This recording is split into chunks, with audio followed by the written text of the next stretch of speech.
নমস্কার, আমি gateway of ফিউচারের তরফ থেকে PGMA ইন এডুকেশনের মডিউল 1-এর শিক্ষা, দর্শন ও শিক্ষার লক্ষ্য এই বিষয়ে আলোচনা করছি। শিক্ষা অর্থাৎ এডুকেশন, এই শিক্ষা শব্দটি এসেছে সংস্কৃত শাস ধাতু থেকে, যার অর্থ শাসন করা।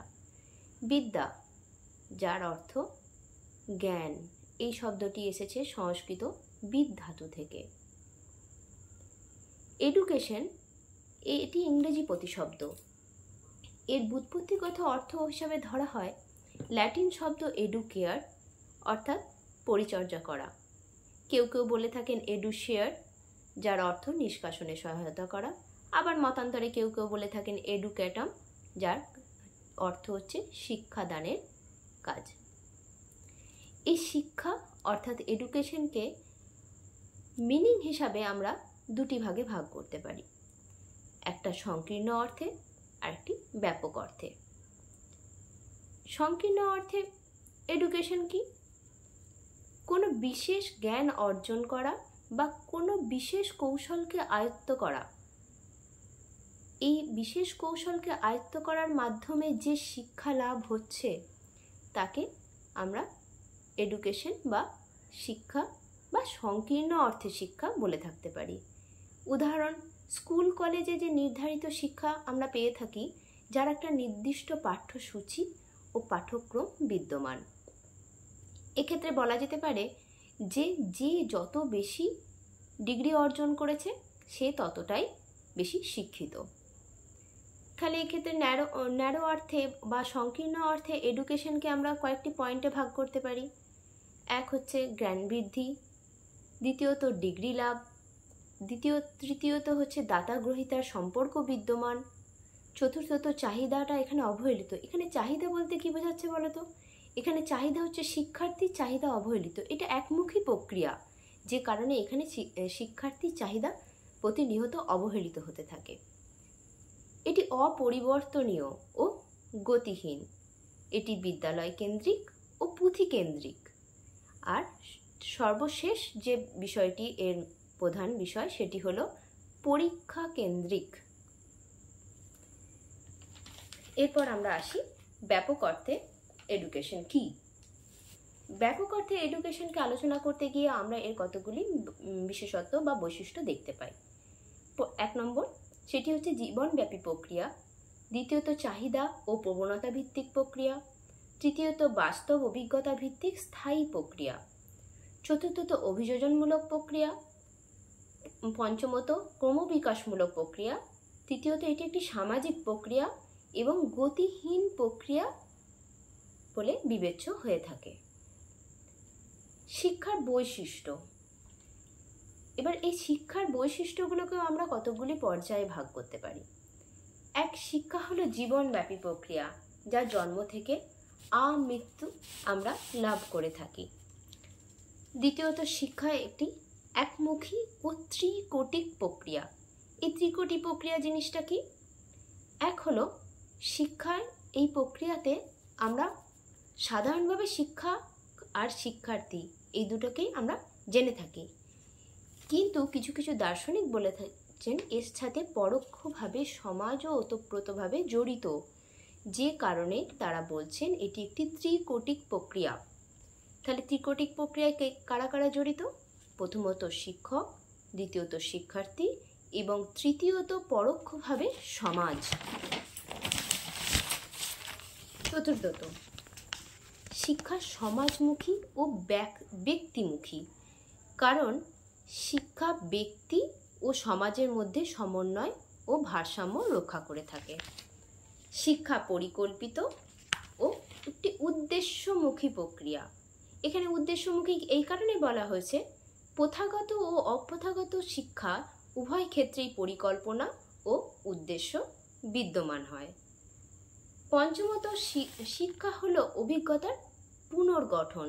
এখানে পুনর্গঠন বলার কারণ হচ্ছে আমরা প্রতি মুহূর্তে অভিজ্ঞতার মাধ্যমে প্রতিদিন কিছু না কিছু জ্ঞান লাভ করছি, কিছু শিক্ষা লাভ করছি।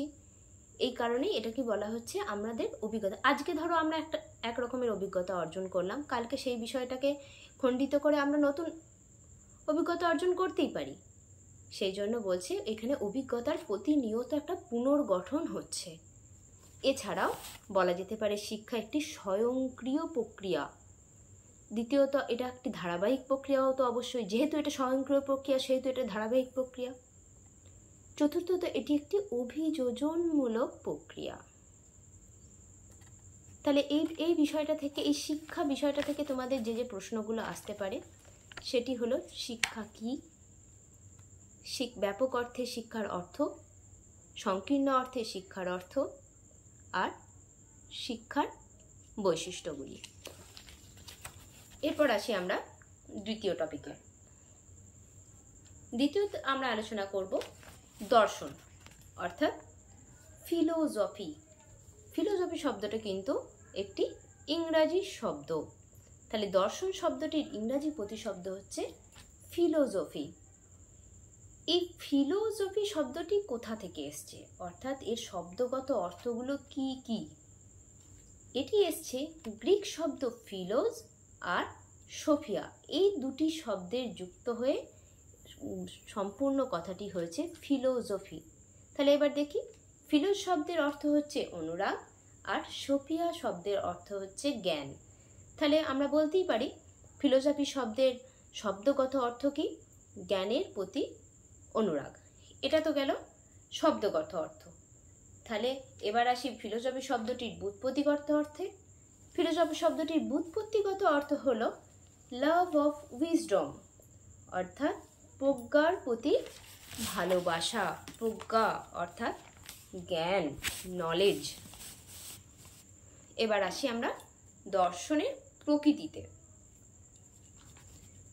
এক, জিজ্ঞাসা থেকে দর্শনের সৃষ্টি হয়। আমরা বাইরে ঘুরি, আমরা বিভিন্ন বিষয়ের মধ্যে আমাদের কৌতূহল জাগে। এই কৌতূহল থেকে আমাদের মনের মধ্যে বিভিন্ন প্রশ্নের সঞ্চার ঘটে। এই প্রশ্নের উত্তর খুঁজতে গিয়ে তৈরি হয় দর্শন। এই ভাবাবেগটাই হচ্ছে আমাদের দর্শন। দ্বিতীয়ত, প্রকৃত সত্যের অনুসন্ধান। আমরা ধরো আমরা দেখছি যে আপেক্ষিকভাবে দেখি যে সমুদ্রের জলের রং নীল। আদতেও কি সমুদ্রের জলের রং নীল? নীল তো নয়। যে আকাশের যে প্রতিচ্ছবি সেটা সমুদ্রের জলের উপর পড়ে এবং চা থেকে সমুদ্রের জলকে নীল দেখায়। তাহলে এর থেকে আমরা প্রকৃত সত্যের অনুসন্ধান করতে পারলাম। এই যে প্রকৃত সত্যের অনুসন্ধান করতে পারলাম, এটা এক প্রকারের দর্শন, এটা দর্শনের প্রকৃতি। তৃতীয়ত আসি তত্ত্ববিদ্যা প্রকৃতির অন্বেষণ করা। যে কোনো বিষয়ের বাহ্যিক রূপের আড়ালে একটা আন্তর্রূপ বিদ্যমান। এই আন্তর্রূপের বিদ্যমান অন্বেষণ করাই হলো তত্ত্ববিদ্যার কাজ।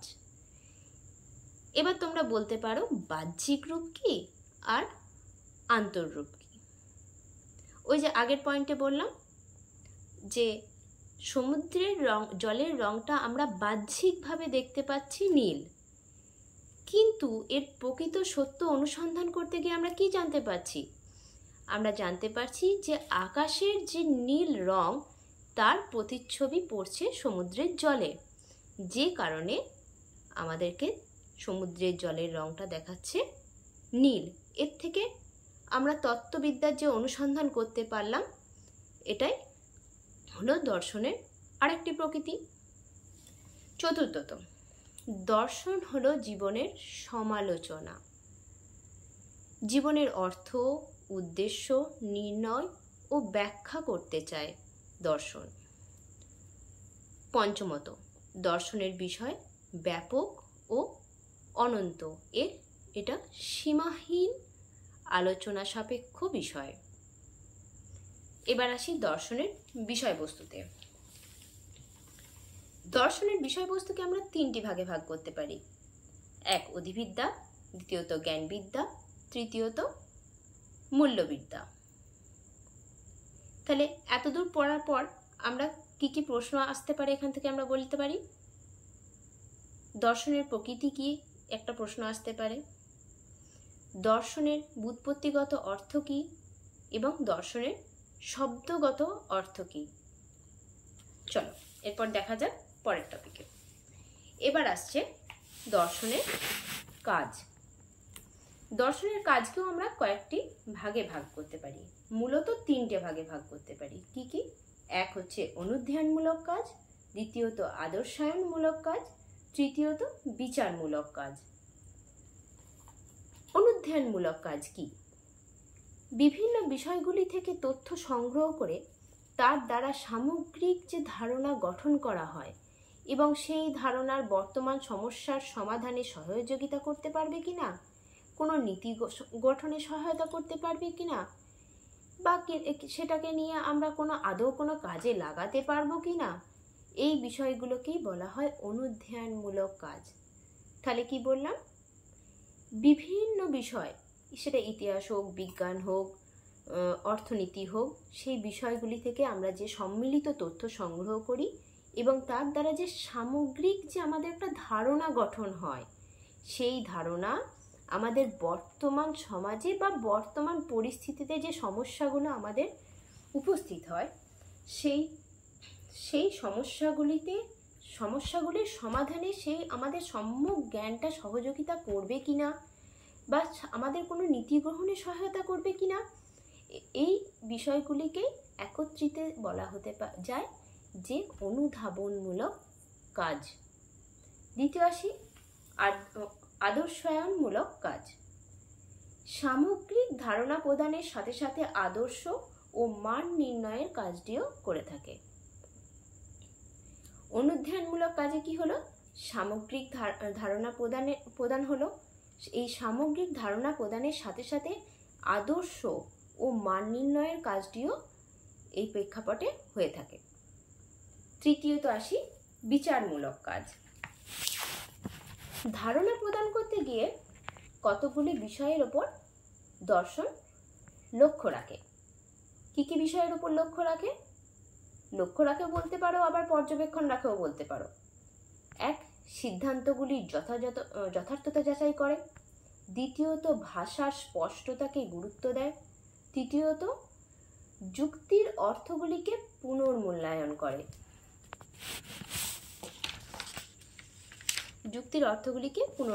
করে। এর থেকে আরেকটি নতুন প্রশ্ন যেটা আসে সেটি হলো দর্শনের কাজগুলি আলোচনা করো। তৃতীয়ত, শিক্ষা ও দর্শনের মধ্যে সম্পর্ক। দেখো, প্রত্যেকটা সাবজেক্টের সাথে প্রত্যেকটা সাবজেক্টের একটা লিঙ্ক আপ আছে, একটা সম্পর্ক বিদ্যমান। ঠিক সেরকমভাবে শিক্ষা ও দর্শনের মধ্যেও কিছু সম্পর্ক বিদ্যমান। এই শিক্ষা ও দর্শন উভয়েই জীবন ও অভিজ্ঞতা, এই দুই নিয়েই আলোচনা করে থাকে। তাহলে আমরা বলতে পারি এরা একে অপরের সম্পূরক বা পরিপূরক, বা একে অপরের সাথে সম্পর্কযুক্ত। এই সম্পর্কগুলিকে আমরা কয়েকটি ভাগে ভাগ করতে পারি। এক, আমরা বলতে পারি দর্শন শিক্ষার সব অংশকে প্রভাবিত করে। দ্বিতীয়ত বলতে পারি দর্শন শিক্ষার লক্ষ্য নির্ধারণ করতে পারে। তৃতীয়ত, দর্শন শিক্ষার পাঠ্যক্রম রচনাতে সহায়তা করে। চতুর্থত, দর্শন শিক্ষকের কর্তব্য ও শিক্ষাদানের পদ্ধতিকেও নির্ধারণ করে।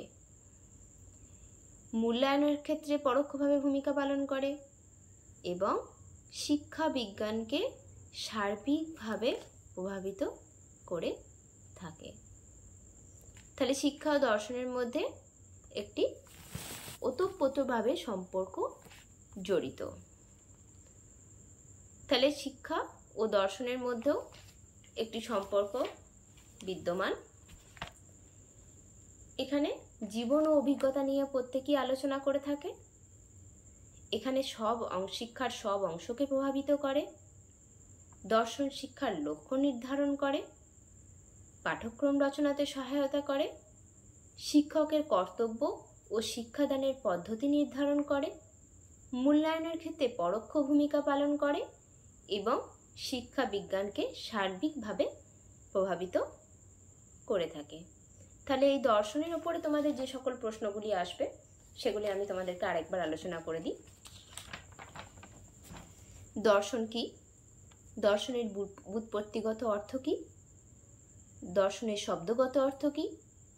দর্শনের প্রকৃতি আলোচনা করো, দর্শনের কাজগুলি আলোচনা করো এবং শিক্ষা ও দর্শনের মধ্যে সম্পর্কগুলি আলোচনা করো। এর পরবর্তী টপিক আমরা তোমাদের সাথে যেটা আলোচনা করব সেটি হলো পাশ্চাত্য দর্শনের শাখা সমূহ। তোমরা নিশ্চয়ই এতদিনে জেনে গেছো প্রাচ্য কি আর পাশ্চাত্য কি, সেটা আর বলার অপেক্ষা রাখে না।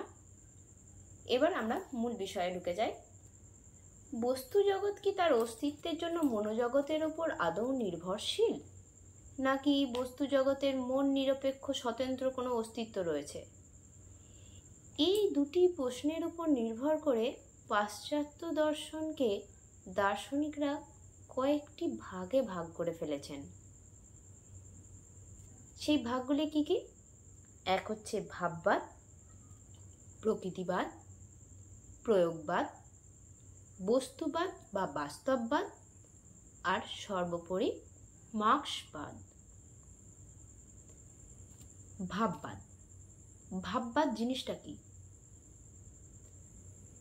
দার্শনিকরা যে সকল মতবাদগুলি দিয়েছেন, এই যে তোমাদেরকে আমি এতগুলো বাদের কথা বললাম, এর মধ্যে দার্শনিকদের মতবাদগুলির মধ্যে ভাববাদ হলো সব থেকে প্রাচীনতম মতবাদ। এটি কিসের ওপর প্রতিষ্ঠিত? এটি আধ্যাত্মিক বিশ্বাসের ওপর প্রতিষ্ঠিত। এখানে যে দুটি কথা ব্যক্ত করা হয় সেগুলি হলো মন হলো পরম তত্ত্ব, আর আপেক্ষিকভাবে যে বাহ্য জড়বস্তু আমরা চোখে দেখতে পাই তা হলো মন নির্ভর। তাহলে কি বললাম? এখানে মন হলো পরম তত্ত্ব আর বাহ্য জড়বস্তু হলো মন নির্ভর। আরেকবার বলি, ভাববাদ হলো সবথেকে প্রাচীনতম মতবাদ। এটি আধ্যাত্মিক বিশ্বাসের উপর প্রতিষ্ঠিত, আর এটির দুটি মত ব্যক্ত করে। এক হচ্ছে মন হলো পরম তত্ত্ব, আর দ্বিতীয় হচ্ছে বাহ্য জড়বস্তু হলো মন নির্ভর। এবার আমরা বলতে পারি ভাববাদ। এই ভাববাদের প্রবক্তা কারা? ভাববাদের প্রবক্তাগণ হলেন প্লেটো, কান্ট, ডেকার্ত, ফিক্টে, আরও প্রমুখ কিছুজন বিদ্যমান। শিক্ষা সম্পর্কিত বিষয়গুলিতে ভাববাদের কিছু প্রভাব লক্ষ্য করা যায়। কিরকম? শিক্ষার লক্ষ্যের ক্ষেত্রে যেমন প্রভাব লক্ষ্য করা যায়, ভাববাদী দার্শনিকরা শিক্ষার লক্ষ্যকে দুটি ভাগে ভাগ করেছেন। এক ব্যক্তি কল্যাণমূলক দিক আর একটা সমাজ কল্যাণমূলক দিক। কারা ভাগ করেছেন? ভাববাদী দার্শনিকরা ভাগ করেছেন। ক ভাগে ভাগ করেছেন? দুটি ভাগে। একটি হচ্ছে ব্যক্তি কল্যাণমূলক দিক, আর একটি সমাজ কল্যাণমূলক দিক। এবার তোমরা বলতেই পারো ব্যক্তি কল্যাণমূলক দিক কোনটি বা কি? শিক্ষার, এই ভাববাদীদের মতে শিক্ষার চরম লক্ষ্য হলো আত্ম উপলব্ধি। একটা ভীষণ কঠিন ভাষা। আত্ম উপলব্ধি অর্থাৎ নিজেকে উপলব্ধি করা। এই আত্ম উপলব্ধির মাধ্যমে ব্যক্তির পরিপূর্ণ বিকাশ ঘটানোই হচ্ছে মানব জীবনের লক্ষ্য। আর এটাই ভাববাদীদের প্রধান বক্তব্য। তাহলে ব্যক্তি কল্যাণমূলক দিক থেকে কি বলেছেন? শিক্ষার চরম লক্ষ্য হলো আত্ম উপলব্ধি, এবং এই আত্ম উপলব্ধির মাধ্যমে ব্যক্তির পরিপূর্ণ বিকাশ ঘটানোই হলো মানব জীবনের পরম লক্ষ্য। এবার দ্বিতীয়ত আসি সমাজ কল্যাণমূলক দিক কি? শিক্ষার লক্ষ্য হলো, এই সমাজ কল্যাণমূলক দিকে শিক্ষার লক্ষ্য হলো যথার্থ গণতন্ত্র প্রতিষ্ঠা করা। এবার যথার্থ গণতন্ত্র প্রতিষ্ঠা করা হবেটা কি? যথার্থ গণতন্ত্র প্রতিষ্ঠা করা তখনই সম্ভব হবে যখন সেখানে উপযুক্ত নাগরিক বিদ্যমান হবে এবং তাদের মধ্যে গণসচেতনতা থাকবে এবং এই গণতন্ত্র প্রতিষ্ঠার মাধ্যমে প্রত্যক্ষ বলো পরোক্ষ বলো সব দিক থেকে সামাজিক উন্নয়ন সম্ভব হবে, যে কারণে একে বলেছে সমাজ কল্যাণমূলক। বোঝা গেছে? তাহলে ভাববাদী শিক্ষার লক্ষ্যকে ভাববাদীরা দুটি ভাগে ভাগ করেছেন, একটি ব্যক্তি কল্যাণমূলক দিক, দ্বিতীয়ত সমাজ কল্যাণমূলক দিক। ব্যক্তি কল্যাণমূলক দিকে কি বলেছে? শিক্ষার চরম লক্ষ্য হচ্ছে আত্ম উপলব্ধি, আর দ্বিতীয়ত সমাজ কল্যাণমূলক দিকে বলেছে যে যথার্থ গণতন্ত্র প্রতিষ্ঠা করাই হচ্ছে শিক্ষার প্রধান লক্ষ্য। এবার আসি ভাববাদী ও তার পাঠ্যক্রম। ভাববাদী দার্শনিকগণ ব্যক্তির বিকাশের ওপর গুরুত্ব প্রদান করে পাঠ্যক্রম রচনা করে থাকেন। এটা এমনটাই নয় যে একটা পাঠ্যক্রম আগে রচনা হয়ে গেল, কে সেটা নিতে পারবে কে নিতে পারবে না তার উপর ডিপেন্ডিং নয়। ব্যক্তির বিকাশে তার যতটা প্রয়োজন সেই গুরুত্বটাকে প্রদান করে পাঠ্যক্রমটি রচিত হবে। তৃতীয়ত আসি ভাববাদ ও শিক্ষা পদ্ধতি। ভাববাদী শিক্ষা দর্শনের শিক্ষা পদ্ধতি হলো আদর্শ কেন্দ্রিক।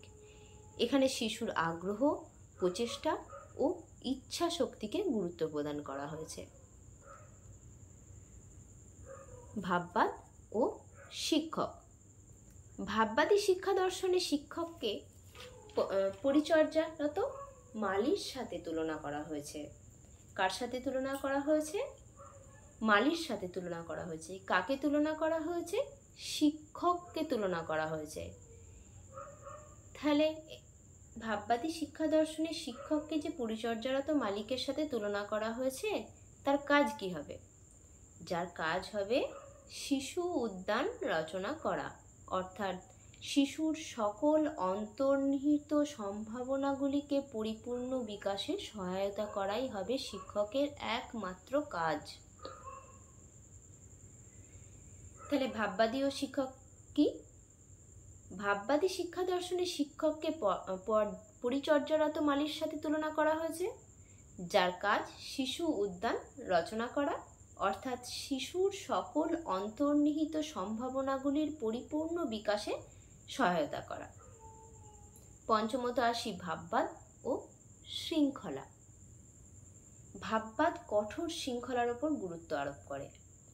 ভাববাদীদের মতে শিক্ষার লক্ষ্য অর্জনের জন্য কঠোর শৃঙ্খলাই হচ্ছে একমাত্র উপায়।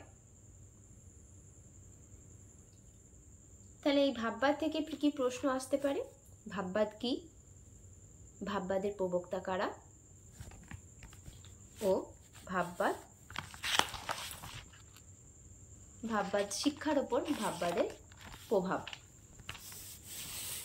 এরপর আসি আমরা পরবর্তী আলোচনায় প্রকৃতিবাদ।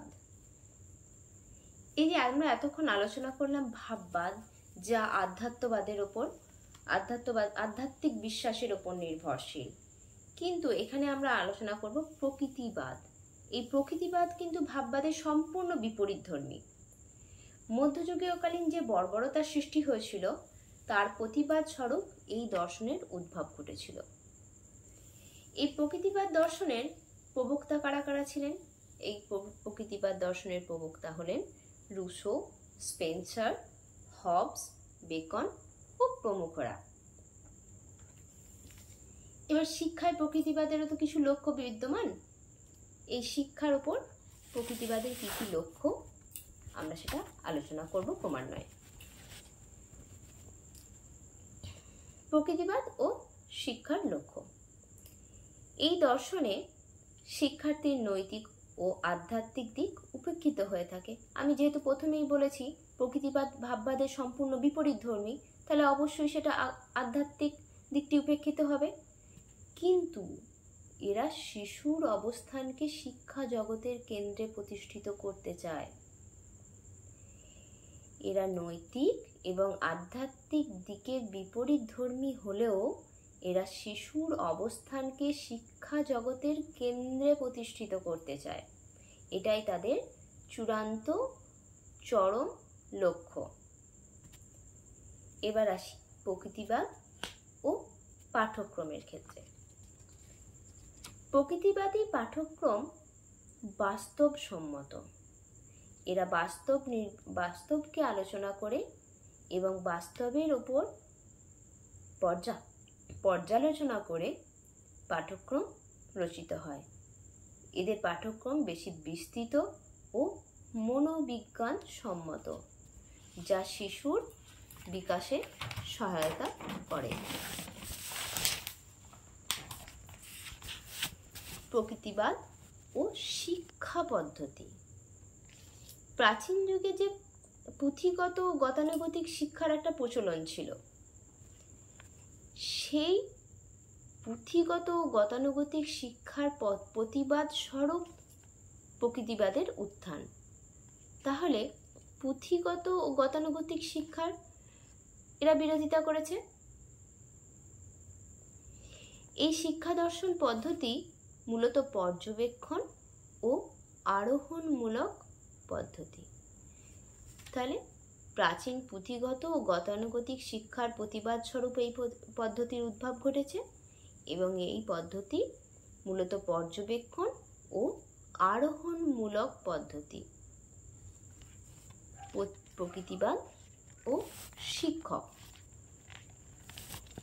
এই প্রকৃতিবাদ দর্শনে একজন শিক্ষক শিশুর স্বতঃস্ফূর্ত বিকাশের পথকে প্রশস্ত করবে এবং শিক্ষায় সহায়কের ভূমিকা পালন করবে। এটাই প্রকৃতিবাদে শিক্ষকের একজন লক্ষ্য হবে।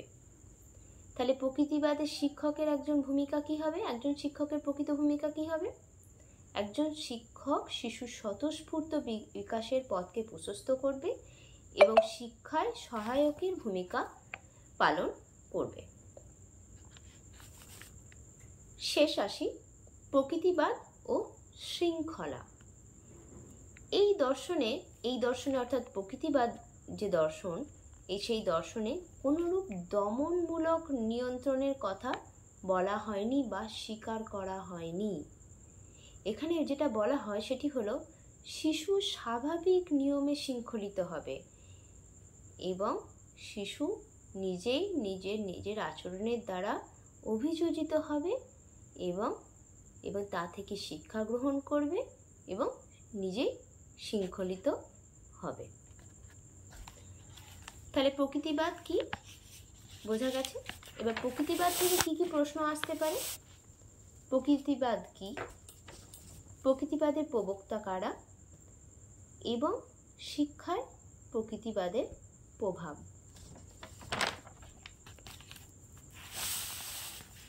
এরপর আমরা আসছি তৃতীয় পাশ্চাত্য দর্শনের তৃতীয় যে মতবাদ, সেই তৃতীয় মতবাদ হলো প্রয়োগবাদ।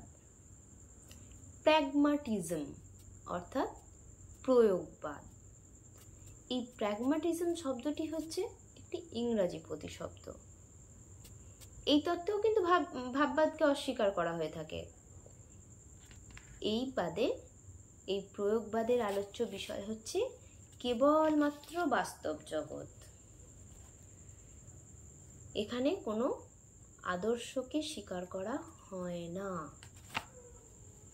তাহলে প্র্যাগমাটিজম শব্দের বাংলা প্রতিশব্দ কি? প্রয়োগবাদ। এই তত্ত্বে ভাববাদকে সম্পূর্ণরূপে অস্বীকার করা হয়।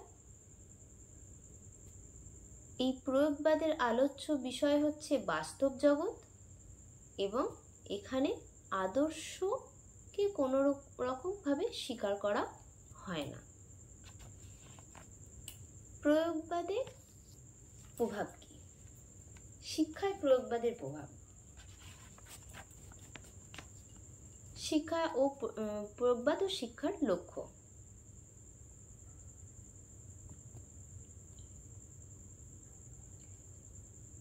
এই ক্ষেত্রে শিক্ষার উদ্দেশ্য হলো জীবনের জন্য নতুন মূল্যবোধ সৃষ্টি করা। জীবনের জন্য নতুন মূল্যবোধ বলতে আমরা প্রতিনিয়ত শিখছি, প্রতিনিয়ত আমাদের দৈনন্দিন জীবনে নতুন অভিজ্ঞতার সঞ্চার হচ্ছে। প্রতিটি অভিজ্ঞতা থেকে আমাদের একটি করে মূল্যবোধ তৈরি হচ্ছে। তাহলে আমরা বলতে পারি এর মূল উদ্দেশ্যই হলো প্রতিটি শিক্ষার মাধ্যমে মূল্যবোধের সৃষ্টি। প্রয়োগবাদ ও পাঠ্যক্রম। শিশুর নিজস্ব চাহিদা ও বৈশিষ্ট্য অনুযায়ী পাঠ্যক্রম রচিত হবে। একটি শিশুর যা চাহিদা, যেমন ক্লাস নার্সারি থেকে 4 পর্যন্ত শিশুর একটা নির্দিষ্ট চাহিদা থাকে, সেই চাহিদার ওপর ভিত্তি করে তার পাঠ্যক্রম রচনা হবে। ক্লাস 5 থেকে ক্লাস 8 পর্যন্ত তার একটা নির্দিষ্ট পাঠ্যক্রম, তখন তাদের চাহিদা, আর ক্লাস 1 থেকে 4 বাচ্চাদের চাহিদা, দুটোর চাহিদা কিন্তু সম্পূর্ণ আলাদা। সুতরাং তাই এখানে বলা হয়েছে শিশুদের নিজস্ব চাহিদার অনুযায়ী তাদের পাঠ্যক্রম রচিত হবে। প্রয়োগবাদ ও শিক্ষা পদ্ধতি। আধুনিক কর্মকেন্দ্রিক শিক্ষার ধারণা প্রয়োগবাদী দর্শন থেকে সৃষ্ট হয়েছে। কর্মকেন্দ্রিক শিক্ষার ধারণা মানে হাতে কলমে শিক্ষা বা প্র্যাকটিক্যাল ওয়ার্ক, আমরা এখন যাকে বলি প্রজেক্ট ওয়ার্ক, সেই পদ্ধতিতে শিক্ষা পদ্ধতি চলবে এবং সেখান থেকে যে মূল্যবোধ, যে জ্ঞান শিক্ষার্থীরা আহরণ করবে এবং সেখান থেকে তাদের মধ্যে একটি দর্শনের সৃষ্টি হবে। এবার আসি প্রয়োগবাদে শিক্ষকের ভূমিকা কী হবে। প্রয়োগবাদী শিক্ষা দর্শনে শিক্ষার পরিবেশ ও শিক্ষকের ভূমিকার উপর সমান গুরুত্ব আরোপ করা হয়। এখানে পরিবেশও ম্যাটার করে অবশ্যই। একটা বিদ্যালয়ের পরিবেশ যদি বিশৃঙ্খল হয়ে থাকে তাহলে সেক্ষেত্রে শিক্ষকের শিক্ষাদান করা সম্ভব নয় বা শিক্ষার্থীরও শিক্ষা গ্রহণ করা সেখান থেকে সম্ভব নয়। তাই প্রয়োগবাদীরা বলেছেন শিক্ষা দর্শনে শিক্ষার পরিবেশ আর শিক্ষকের ভূমিকা দুটোই সমান গুরুত্বপূর্ণ। প্রয়োগবাদ ও শৃঙ্খলা। প্রয়োগবাদী শিক্ষা দর্শনে আত্মশৃঙ্খলা এবং সামাজিক শৃঙ্খলার কথা বলা হয়েছে। প্রয়োগবাদ বলছে আগে আত্মশৃঙ্খল হও, তারপরে তুমি সামাজিক শৃঙ্খল হবে। আমরা যখনই নিজেকে নিয়ন্ত্রণ করতে পারবো তখনই আমাদের আশপাশটাও সুন্দর হয়ে উঠবে এবং সমাজও শৃঙ্খলাবদ্ধ হবে। সেটাই বলেছে প্রয়োগবাদী শিক্ষা দর্শন বলে আত্মশৃঙ্খলিত ও সমাজকে শৃঙ্খলিত করার কথা। তাহলে এই প্রয়োগবাদ থেকে কি কি প্রশ্ন আসে বলতে পারি। প্রয়োগবাদ কি, প্রয়োগবাদের প্রবক্তাগণ কারা এবং প্রয়োগবাদের শিক্ষা দর্শনে প্রয়োগবাদের প্রভাব। এর পরবর্তীতে আসছি বাস্তববাদ বা বস্তুবাদ। বাস্তববাদ বা বস্তুবাদ কি? যে মতবাদে বস্তুর জ্ঞান নিরপেক্ষ বা মন নিরপেক্ষ অস্তিত্বকে স্বীকার করা হয় তাকে বাস্তববাদ বলে। যে মতবাদে বস্তুর জ্ঞান নিরপেক্ষ বা মন নিরপেক্ষ বিষয়কে স্বীকার করা হয় তাকে বস্তুবাদ বলা হয়। বস্তুবাদের প্রবক্তা কারা? John Locke, Herbert Spencer, Montague প্রমুখ। এবার আসি বাস্তববাদ শিক্ষায় বাস্তববাদের কি প্রভাব পড়ছে। এখানেও পয়েন্টগুলো সেই সময় একই, বাস্তববাদ ও শিক্ষার লক্ষ্য। বাস্তববাদের ক্ষেত্রে শিক্ষার লক্ষ্য হলো বিদ্যার্থী অর্থাৎ শিক্ষার্থীকে মানব সমাজ সম্পর্কে অবহিত করা ও তার মধ্যে জ্ঞান ও বোধের বিকাশ ঘটানো। শিক্ষার লক্ষ্য হলো বিদ্যার্থীকে মানব সমাজ সম্পর্কে অবহিত করা ও তার মধ্যে জ্ঞান ও বোধের বিকাশ ঘটানো। দ্বিতীয়ত বস্তুবাদ ও পাঠ্যক্রম। অর্থাৎ পাঠ্যক্রমের ওপর বস্তুবাদ কীরকমভাবে প্রভাব ফেলছে। এরা বিভিন্ন পর্যায়ে প্রয়োজন অনুসারে পাঠ্যক্রম রচনার কথা বলেছে, ঠিক প্রয়োগবাদের মতনই। যেমন প্রাথমিক স্তরে একটি সময় পর্যন্ত সাধারণ শিক্ষা হবে, পরবর্তী স্তরে বিশেষ শিক্ষা হবে এবং তার পরবর্তী স্তরে যে শিক্ষাটি হবে সেটি হবে বৃত্তিমূলক শিক্ষার কথা এরা বলে থাকে। তাহলে বস্তুবাদ ও পাঠ্যক্রমে কি বলা হয়েছে? এরা বিভিন্ন পর্যায়ে প্রয়োজন অনুসারে পাঠ্যক্রমের রচনার কথা বলেছে। যেমন প্রাথমিক স্তরে একটি সাধারণ শিক্ষক, পরবর্তী স্তরে বিশেষ শিক্ষা এবং তারও পরবর্তী স্তরে বৃত্তিমূলক শিক্ষার কথা বলা হয়েছে। বস্তুবাদ ও শিক্ষা পদ্ধতি। বাস্তববাদীরা শিক্ষা পদ্ধতি হিসাবে কতগুলি নির্দিষ্ট পদ্ধতিকে স্বীকার করেছেন বা গুরুত্ব আরোপ করেছেন। যেমন লেকচার পদ্ধতি, আলোচনা পদ্ধতি প্রভৃতি। বস্তুবাদ ও এর পরবর্তী হচ্ছে বস্তুবাদ ও শিক্ষক। বস্তুবাদ বলছে শিক্ষক হবেন পণ্ডিত, পথপ্রদর্শক। তিনি জগৎ ও জ্ঞানের সকল ঘটনা ও সমস্যাগুলিকে শিক্ষার্থীর সামনে তুলে ধরবেন। তাহলে বস্তুবাদ কি বলছে? বস্তুবাদ বলছে শিক্ষক হবে পথপ্রদর্শক ও পণ্ডিত। তিনি জগৎ ও জীবনের সকল ঘটনা সমস্যাগুলিকে শিক্ষার্থীর সামনে তুলে ধরবেন, তাহা অনুধাবনে সহায়তা করবেন এবং সমস্যা সমাধানে বা তার নৈতিকতার দ্বারা মূল্যায়নে তাকে প্রতি মুহূর্তে সহায়তা করবেন। এবার আসি বস্তুবাদ ও শৃঙ্খলা। বস্তুবাদীগণ শৃঙ্খলার ভূমিকাকে খুব সচেতনভাবে লক্ষ্য রেখেছেন। বস্তুবাদীগণ শৃঙ্খলার ভূমিকা সম্পর্কে খুবই সচেতন। বস্তুবাদী শৃঙ্খলার লক্ষ্য হলো বস্তু জগতের সঙ্গে শিক্ষার্থীর সংগতি বিধান করে চলতে শেখানো এবং এই কার্য করবেন শিক্ষক মহাশয়। বস্তুবাদীগণ শৃঙ্খলার ভূমিকা সম্পর্কে ভীষণভাবে সচেতন।